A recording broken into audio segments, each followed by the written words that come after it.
ಮಾರುತಿ ಅಂತರಿಕ್ಷದ ಪ್ರದಕ್ಷಿಣೆ ಮಾಡುತ್ತಿದ್ದಾರೆ.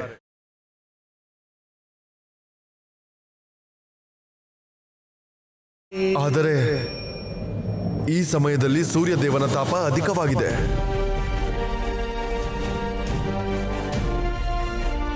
ನಾವೇಕೆ ನಮ್ಮ ವಾಯುವಿನಿಂದ ತಾಪವನ್ನು ಕಡಿಮೆ ಮಾಡಬಾರದು?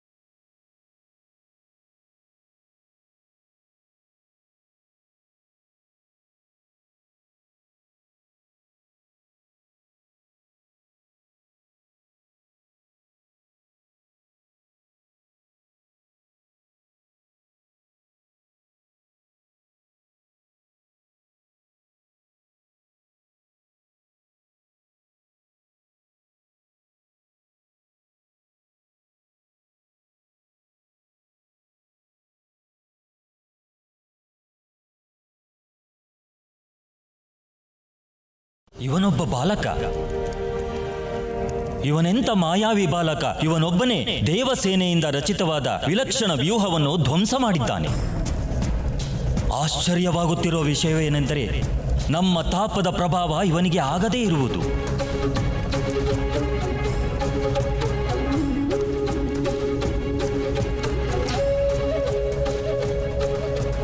ಈಗ ಈ ದಿವ್ಯ ಫಲವನ್ನ ತಿನ್ನಲೇಬೇಕು.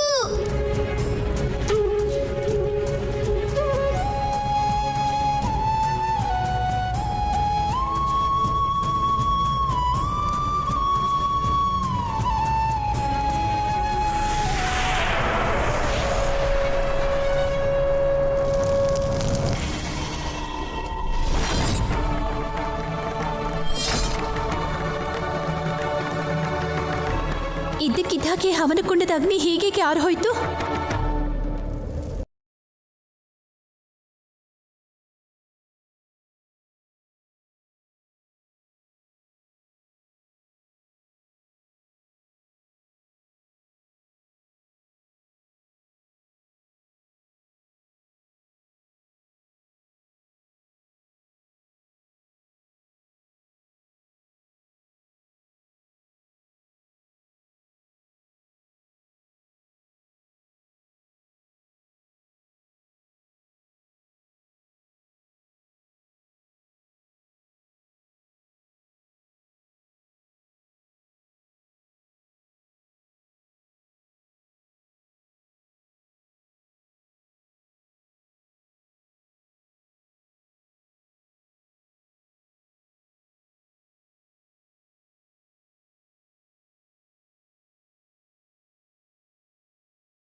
ಸೂರ್ಯನು ಅಸ್ತಂಗತನಾಗಿದ್ದಾನೆ.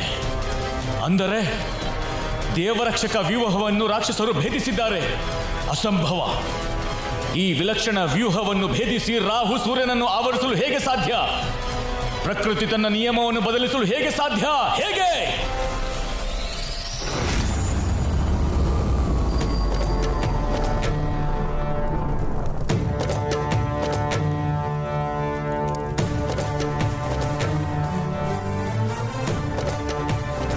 ಇದೆಂತ ಅಂಧಕಾರ ಗುರುದೇವ? ಸೂರ್ಯಗ್ರಹಣದ ಸಮಯದಲ್ಲಿ ಇಷ್ಟು ಅಂಧಕಾರವಿರುವುದಿಲ್ಲ, ಆದರೆ ಹೀಗೇಕೆ ಇಷ್ಟು ಅಂಧಕಾರವಿದೆ? ಹೌದು ದೇವಿ, ಇದು ಅತ್ಯಂತ ವಿಸ್ಮಯಕಾರಿ ದೃಶ್ಯ. ಈ ಹಗಲಿನಲ್ಲಿಯೂ ಆಕಾಶ ಅಮಾವಾಸ್ಯೆಯ ಕತ್ತಲಿನಂತೆ ಗೋಚರಿಸುತ್ತಿದೆ. ಋಷಿವರ್ಯರೇ, ಇದು ಮುಂಬರೋ ಅಪಶಕನದ ಸಂಕೇತವೇನೂ ಅಲ್ಲ? ನಿಮ್ಮ ಅನುಮಾನ ಸರಿಯಿದೆ ದೇವಿ. ಸೂರ್ಯದೇವನು ಹೀಗೆ ಅದೃಶ್ಯನಾಗಿರುವುದರಿಂದ ಪೃಥ್ವಿಯಲ್ಲಿ ಚೈತನ್ಯ ಶಕ್ತಿ ಕುಂದುವುದು ನಿಶ್ಚಿತ. ಅದರ ಪರಿಣಾಮ ಕೆಟ್ಟದಾಗಿರುತ್ತದೆ. ಇದು ಚಿಂತಿಸಬೇಕಾದ ವಿಚಾರ ಮಹಾರಾಜ.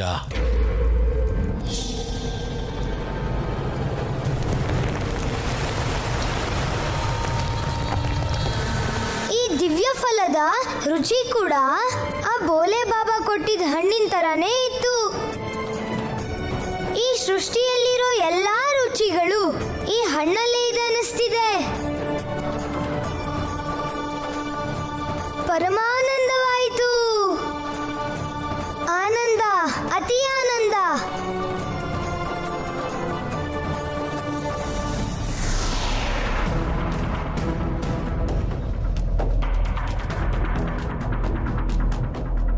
ಒಬ್ಬ ವಾನರ ನಮ್ಮನ್ನು ಯಾವುದೋ ಒಂದು ಫಲವೆಂದು ಎಷ್ಟು ಸರಳವಾಗಿ ತಿಂದು ಬಿಟ್ಟ. ಅವಶ್ಯವಾಗಿ ಇವನು ಯಾರೋ ಕಪಟ ರಾಕ್ಷಸ ವಾನರ ರೂಪದಲ್ಲಿ ಬಂದಿದ್ದಾನೆ. ನಾವು ಸೂರ್ಯದೇವ. ನಮ್ಮ ಪ್ರಕಾಶದಿಂದ ಸಂಪೂರ್ಣ ಬ್ರಹ್ಮಾಂಡಕ್ಕೆ ಜೀವಶಕ್ತಿ ಪ್ರಾಪ್ತವಾಗುತ್ತದೆ. ಇದು ನಮ್ಮ ದಿವ್ಯ ಶಕ್ತಿಗೆ ಘೋರ ಅಪಮಾನ. ಈ ಪಾಪಿ ವಾನರ ರಾಕ್ಷಸನ ದುಷ್ಟ ಕಾರ್ಯಕ್ಕೆ ಸರಿಯಾದ ಪಾಠ ಕಲಿಸಲೇಬೇಕು. ನಾವು ನಮ್ಮ ಪ್ರಕಾಶವನ್ನು ಎಷ್ಟು ಹೆಚ್ಚಿಸುತ್ತೇವೆ ಎಂದರೆ ಈ ವಾನರ ರೂಪದ ರಾಕ್ಷಸ ಸುಟ್ಟು ಭಸ್ಮವಾಗುತ್ತಾನೆ.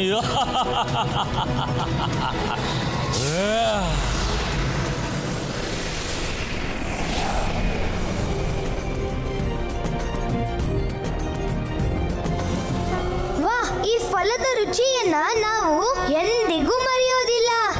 ನಾಲ್ಗೆಯಿಂದ ರುಚಿ ಹೋಗೋದೇ ಇಲ್ಲ. ಇದೆಂತ ಅಲೌಕಿಕ ಅನುಭವ. ಈ ಬಾಲಕ ಇನ್ನೂ ಭಸ್ಮವಾಗಲೇ ಇಲ್ಲ. ನಾವು ಇವನನ್ನು ಬಾಲಕ ಎಂದು ನಮ್ಮ ಪೂರ್ಣ ಶಕ್ತಿಯನ್ನು ಉಪಯೋಗಿಸಲಿಲ್ಲ. ಆದರೆ ಇವನು ನಮ್ಮ ದಯೆಗೆ ಯೋಗ್ಯವಾದವನಲ್ಲ. ನಾವು ನಮ್ಮ ತಾಪಮಾನವನ್ನು ಇನ್ನೂ ಹೆಚ್ಚಿಸಬೇಕು. ಆಗ ಖಂಡಿತ ಈ ವಾನರ ಭಸ್ಮವಾಗುತ್ತಾನೆ.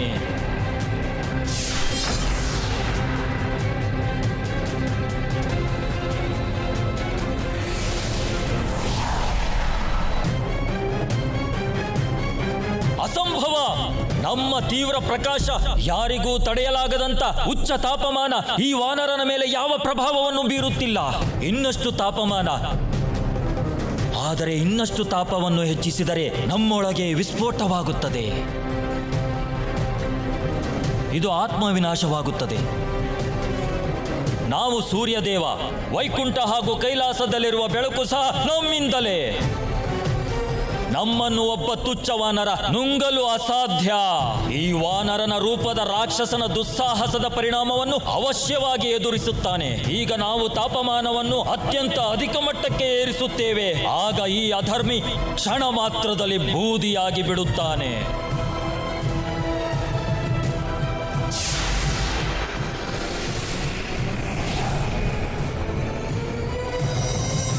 ಪ್ರಭು, ಮಾರುತಿಯ ಈ ಹಸಿವಿನ ಲೀಲೆ ಸೃಷ್ಟಿಯನ್ನು ಯಾವ ಪರಿಸ್ಥಿತಿಗೆ ತಂದೊಡ್ಡಿದೆ? ಸೂರ್ಯನನ್ನು ದಿವ್ಯ ಫಲವೆಂದು ಅವರು ತಿಂದು ಬಿಟ್ಟಿದ್ದಾರೆ. ಅದರ ಪರಿಣಾಮವಾಗಿ ಸೂರ್ಯದೇವ ಅವರ ಹೊಟ್ಟೆಯಲ್ಲಿ ಬಂಧಿಯಾಗಿದ್ದಾನೆ. ಸೂರ್ಯದೇವ ತನ್ನ ಅಹಂಕಾರದಿಂದ ಈ ಸೋಲನ್ನು ಒಪ್ಪಿಕೊಳ್ಳುತ್ತಿಲ್ಲ. ಇದೇ ಕಾರಣದಿಂದ ತಮ್ಮ ತಾಪಮಾನವನ್ನು ಉಚ್ಚ ಸ್ಥಿತಿಗೆ ಹೆಚ್ಚಿಸಿಕೊಂಡಿದ್ದಾರೆ. ಸೂರ್ಯದೇವನ ಈ ನಿರ್ಣಯ ಅವರಿಗೇ ಹೆಚ್ಚು ತೊಂದರೆಯಾಗುವಂತಿದೆ. ತಮ್ಮ ತೀವ್ರ ತಾಪಮಾನದಿಂದ ಸ್ವಯಂ ಭಸ್ಮವಾಗಲೂಬಹುದು. ಹಾಗೇನಾದರೂ ಆದರೆ ದೊಡ್ಡ ಅನರ್ಥವಾಗಿ ಬಿಡುತ್ತದೆ. ಏಕೆಂದರೆ ಸೂರ್ಯದೇವನ ಅಂತ್ಯವಾದರೆ ಭೂಮಿ ಸಹ ಅಂತ್ಯವಾಗುವುದು ನಿಶ್ಚಿತ. ಸತ್ಯ ಹೇಳಿದಿರಿ ದೇವಿ. ಅಹಂಕಾರವಿರುವ ವ್ಯಕ್ತಿ ತನ್ನ ಅಹಮಿನಿಂದ ಬೇರೆಯವರಿಗಿಂತ ತಾನು ಶ್ರೇಷ್ಠನೆಂದುಕೊಳ್ಳುತ್ತಾನೆ. ಹಾಗೂ ತನ್ನ ಅಹಂನ ಶ್ರೇಷ್ಠತೆಯನ್ನು ಉಳಿಸಿಕೊಳ್ಳಲು ಅವನು ಯಾವುದೇ ಬೆಲೆ ತೆರಲು ಸಿದ್ಧನಾಗಿರುತ್ತಾನೆ. ಅದಕ್ಕೋಸ್ಕರ ತನ್ನ ಪ್ರಾಣವನ್ನೂ ಅರ್ಪಿಸಬಹುದು, ಅಥವಾ ತನ್ನ ಸುತ್ತಮುತ್ತಲಿನವರ ಪ್ರಾಣವನ್ನೂ ಕೂಡ. ಅಂದರೆ ಪ್ರಭು, ಅಹಂಕಾರದಿಂದ ದೂರವಿರಲು ಏನು ಮಾಡಬೇಕು? ಯಾವಾಗಲೂ ನಮ್ಮ ಚಿತ್ತದಲ್ಲಿ ಒಂದು ವಿಷಯವನ್ನು ನೆನಪಿನಲ್ಲಿಟ್ಟುಕೊಳ್ಳಬೇಕು. ಈ ಸೃಷ್ಟಿಯಲ್ಲಿ ಯಾವುದೋ ಒಂದು ಮೂಲೆಯಲ್ಲಿ ನಮಗಿಂತ ಶ್ರೇಷ್ಠರು ಇದ್ದೇ ಇರುತ್ತಾರೆಂದು. ಈ ವಿಷಯವನ್ನು ನೆನಪಿನಲ್ಲಿಟ್ಟುಕೊಂಡರೆ ಅಹಂಕಾರ ನಮ್ಮನ್ನೇನೂ ಮಾಡಲಾಗುವುದಿಲ್ಲ. ದೌರ್ಭಾಗ್ಯವೇನೆಂದರೆ ಸೂರ್ಯದೇವ ದೇವತೆಯಾಗಿದ್ದರೂ ಅಜ್ಞಾನಿ ಮನುಷ್ಯನ ರೀತಿ ವರ್ತಿಸುತ್ತಿದ್ದಾರೆ. ಅಹಂಕಾರವು ಅವರ ಬುದ್ಧಿಯನ್ನು ಮಂದ ಮಾಡಿಬಿಟ್ಟಿದೆ. ಅವರಿಗೆ ಇನ್ನೂ ತಿಳಿದೇ ಇಲ್ಲ, ಮಾರುತಿಯ ರೂಪದಲ್ಲಿ ಸಾಕ್ಷಾತ್ ಮಹಾದೇವ ಅವರ ಎದುರಿಗೆ ಇದ್ದಾನೆಂದು.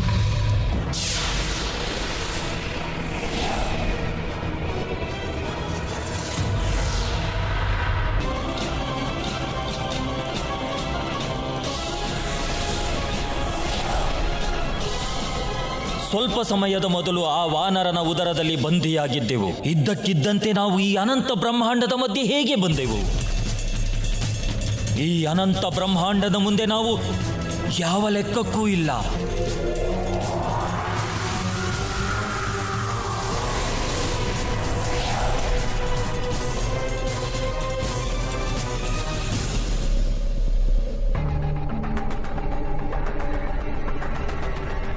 ಈ ಬ್ರಹ್ಮಾಂಡದಲ್ಲಿ ಬಹಳ ಸೂರ್ಯರಿದ್ದಾರೆ. ಆಕಾರ ಮತ್ತು ಪ್ರಕಾಶದಲ್ಲಿ ನಮಗಿಂತ ಅಧಿಕ. ಇದೇನು ಮಾಯೆಯೋ ಅಥವಾ ಚಮತ್ಕಾರವೋ? ಅಥವಾ ನಮ್ಮದೇ ತಾಪದಿಂದ ಬುದ್ಧಿ ಭ್ರಮಣೆಯಾಗಿದೆಯೇ? ಹೇ ತ್ರಿಮೂರ್ತಿಗಳೇ, ನಮ್ಮನ್ನು ರಕ್ಷಿಸಿ.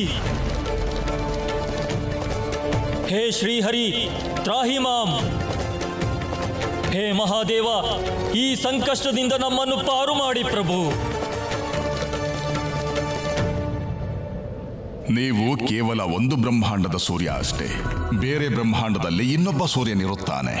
ಅದೇ ರೀತಿ ಅಸಂಖ್ಯ ಸೂರ್ಯರಿದ್ದಾರೆ ಈ ಸೃಷ್ಟಿಯಲ್ಲಿ, ಹಾಗೂ ಆಕಾರದಲ್ಲಿ, ಶಕ್ತಿಯಲ್ಲಿ ನಿಮಗಿಂತ ಅಧಿಕವಾಗಿದ್ದಾರೆ. ಅವರೆಲ್ಲರ ಆದಿ ಮತ್ತು ಅಂತ್ಯವನ್ನು ನಾವೇ ನಿರ್ಧರಿಸುತ್ತೇವೆ. ಹೇ ದಿವ್ಯ ಪ್ರಭು, ಯಾರು ನೀವು? ಕೃಪೆ ಮಾಡಿ ದರ್ಶನ ನೀಡಿ.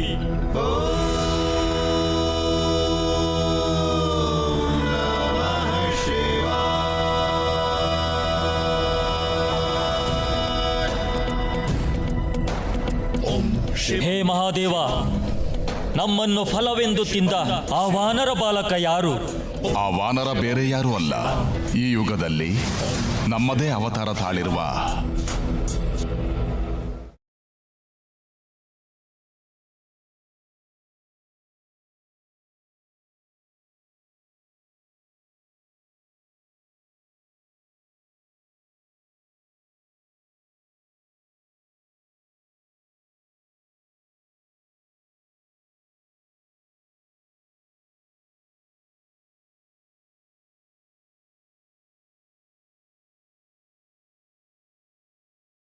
ನಮ್ಮನ್ನು ಕ್ಷಮಿಸಿ ಬಿಡಿ ಮಹಾದೇವ. ನಾವು ಅಹಂಕಾರದಲ್ಲಿ ಕುರುಡರಾಗಿದ್ದೆವು. ಅದೇ ಕಾರಣಕ್ಕೆ ನಿಮ್ಮ ದಿವ್ಯ ಮಾರುತಿಯ ಪರಿಚಯ ನಮಗೆ ಸಿಗಲಿಲ್ಲ.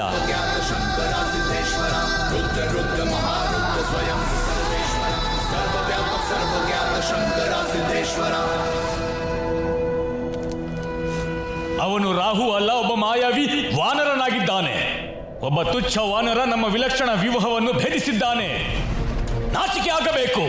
ಅವನ ವೇಗ, ಅವನ ಚುರುಕುತನ ಯಾರಿಗೂ ಸರಿಸಾಟಿ ಇಲ್ಲದ್ದು ದೇವರಾಜ ಇಂದ್ರ. ಅವನು ಬಹಳ ಚತುರನಾಗಿದ್ದ. ಅವನ ಬುದ್ಧಿ ಹಾಗೂ ಅವನ ಬಲವನ್ನು ಊಹಿಸಲು ಕೂಡ ಸಾಧ್ಯವಿಲ್ಲ ದೇವ.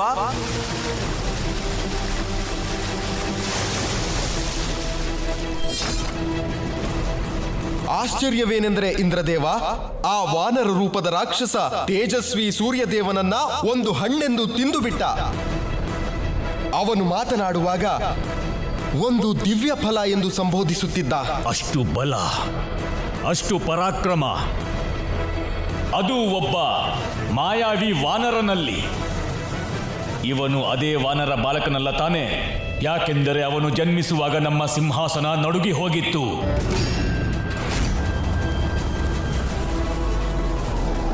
ಯಾವ ಮಗು ಗರ್ಭದಲ್ಲಿ ಬಂದ ತಕ್ಷಣ ಪೂರ್ತಿ ಸೃಷ್ಟಿ ನಡುಗಿ ಹೋಯಿತು. ಯೋಚಿಸಿ ದೇವರಾಜ ಇಂದ್ರ, ಅವನು ದೊಡ್ಡವನಾದ ಮೇಲೆ ಏನೇನೆಲ್ಲ ಆಗಬಹುದು.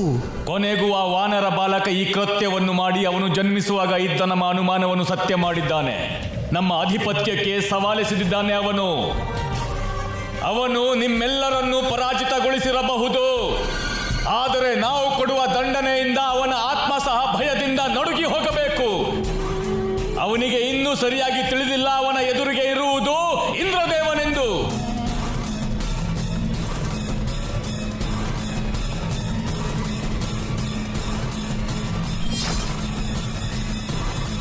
ಸೂರ್ಯನ ವಿನಃ ನಮ್ಮ ಜೀವನ ಅಸಂಭವವೆನಿಸುತ್ತಿದೆ. ಅವಶ್ಯವಾಗಿ ಇದು ರಾಕ್ಷಸರ ಷಡ್ಯಂತ್ರ ಮುನಿವರ್ಯ. ಇದೇ ರೀತಿ ಅಂಧಕಾರ ಮುಂದುವರೆದರೆ ಇಡೀ ಸೃಷ್ಟಿಯಲ್ಲಿ ಅರಾಜಕತೆ ತಾಂಡವವಾಡುತ್ತದೆ ಮುನಿವರ್ಯ. ಇದರ ಲಾಭವನ್ನು ಪಡೆದು ಆ ರಾಕ್ಷಸರು ತಮ್ಮ ಸಾಮ್ರಾಜ್ಯವನ್ನು ಸ್ಥಾಪನೆ ಮಾಡಲು ಹೊರಟಿದ್ದಾರೆ. ಇಂತಹ ಸಮಯದಲ್ಲಿ ಎಂತಹ ದುಷ್ಪರಿಸ್ಥಿತಿ ಘಟಿಸಿದರೂ ಆಶ್ಚರ್ಯಪಡಬೇಕಾಗಿಲ್ಲ ಮಹಾರಾಜ. ಋಷಿವರ್ಯರೇ, ನೀವೇ ನಮಗೆ ತಿಳಿಸಿ. ಈಗ ಈ ಸಮಯದಲ್ಲಿ ನಾವೇನು ಮಾಡಬೇಕು ಅಂತ. ಈ ವಿಷಮ ಪರಿಸ್ಥಿತಿಯಿಂದ ಪಾರಾಗಲು ನಮಗಿರುವುದು ಒಂದೇ ಒಂದು ದಾರಿ, ಅದು ಮಹಾದೇವ.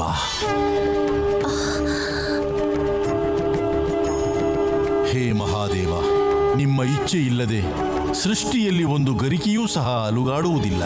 ಈ ರೀತಿ ಸೂರ್ಯ ಅದೃಶ್ಯವಾಗಿರುವುದು ನಿಮ್ಮದೇ ದಿವ್ಯಲೀಲೆ ಇರಬಹುದು ಪ್ರಭು, ಆದರೆ ಇದರಿಂದ ಕೇವಲ ನೀವೇ ಪಾರು ಮಾಡಬೇಕು ಪ್ರಭು. ಕೃಪೆ ಮಾಡಿ ಪ್ರಭು, ಕೃಪೆ ಮಾಡಿ.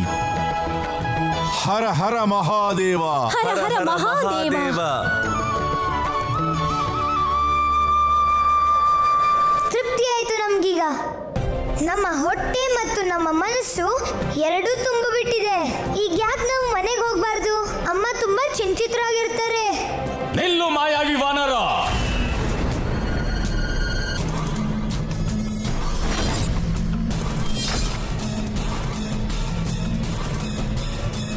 ಈಗ ಇನ್ನೊಬ್ಬ ದಿವ್ಯ ಪುರುಷ ಬಂದ್ರು ಯುದ್ಧ ಮಾಡೋಕೆ.